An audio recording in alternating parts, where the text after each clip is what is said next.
Is discrimination in the workplace over for white women in our state? In the area of highway construction jobs, the State Department of Transportation says yes. WSDOT conducted a study that found white women are not being discriminated against when it comes to public works projects, and that the group should not be part of a program aimed at helping them win contracts.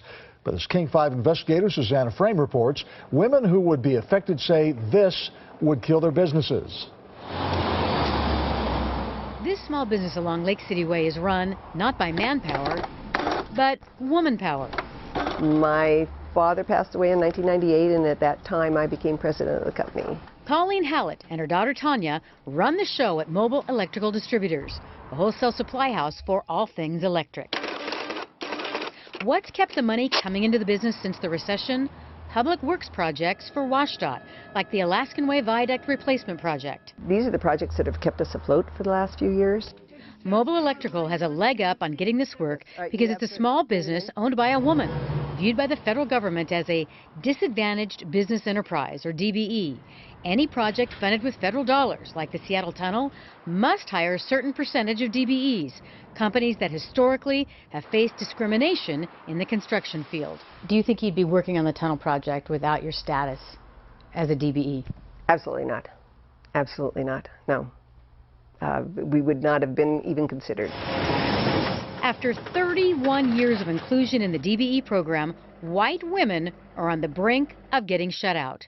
WSDOT conducted a study last year which found white women are getting more than their fair share of the work, and they don't need the program anymore, while other groups like African American men win very few contracts and do need the help. While the other firms got little to no work, white women-owned firms continued to get work during that time, which was good for that group, but the other firms didn't get much work.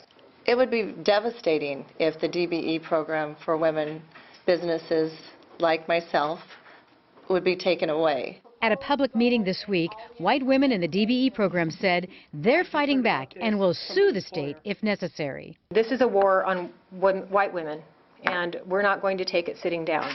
The women told WSDOT the study showing white women are not discriminated against is flawed, that not enough women were interviewed for the report, and that the study counted inflated numbers, contract dollar amounts promised to women-owned businesses, not what was actually paid. Does discrimination still exist? Oh my gosh, yes. Yeah, it doesn't. They don't want to talk to you.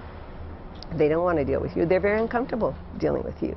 Colleen Hallett and other white women hope WSDOT scraps the plan. If not, they say their businesses will suffer, and so will their employees. Oh my gosh, it would be awful. You know, nobody wants to lay anybody off.